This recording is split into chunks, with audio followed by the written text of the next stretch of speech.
of the week. Kelly, thank you. You may be seeing a lot of red this month because it's American Heart Month. And while you try to keep your heart healthy by eating a lot of fruit and veggies, we are all guilty of letting those healthy foods go bad. The Queen of Free, Sherry Lowe, is here now with tips on how to make your fruits and veggies and your money go farther. Definitely. So we want to wear the red, not put our checking accounts in the red. Exactly. And so let's keep these vegetables and fruits healthier for longer so that you don't waste money or your health. And there's a certain part of these fruits and vegetables we should all learn about. Yes, definitely. So you want, the magic word that you want to learn about is ethylene. And ethylene basically is this chemical or gas that fruits and vegetables let off as they continue to ripen. And since fruits and veggies all ripen at different stages and at different times, they can affect each other.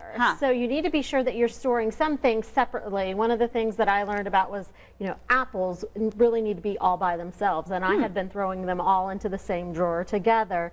And you can actually use this to your advantage too, because say you have an avocado that you want to, use to make guacamole, but it's just not quite ripe yet. You can actually place it inside of a brown paper bag with an apple or a banana, and it will ripen more rapidly. So they kind of impact each other there. Yes, they work together. Now, I am also guilty of this one, knowing what to refrigerate, what not to refrigerate. I know. So the American Heart Association has a great list of what goes in the fridge and what doesn't. I was surprised to learn that tomatoes actually don't go in the refrigerator. They actually should be stored out on your countertop, which was a big shocker for me. But that list is linked out on Queen of Free today. Check that out. Some things go in dark, cool places like underneath your cabinets or in a cellar or pantry area. A good way to remember those too is if you bought it at the grocery store refrigerated, you want to keep it refrigerated. If you didn't, it may be okay. That's true. Out on its own.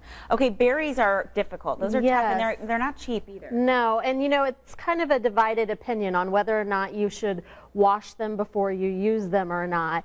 Basically, berries can hold on to a lot of bacteria, which causes them to ripen more quickly. So you either wait until right before you're ready to eat them, or if you want to wash them in advance, you use a bath of vinegar, white vinegar and water together, and that will kill the bacteria on there, and then you line the containers with paper towel so all that moisture goes into it. And you have your ice tray with you today. There's a couple icing tips. Yeah, so especially when it comes to fresh herbs, I love fresh herbs. In the summer I grow my own. In the winter, whenever I buy any, there's so many that I can't ever use them all at once. So before they go bad, you should chop them up, put them in maybe a little olive oil or cooking wine, and then you freeze them in an ice cube tray. When you're ready to cook with them, pop one out. And then finally, when it comes to things like kale, spinach, and even bananas, go ahead and freeze those items in bags right before they go bad so that you can use them for smoothies later on. I love that tip. These are all so wonderful. Sherry, as always, thank you so much for coming in and sharing these with us. And you can find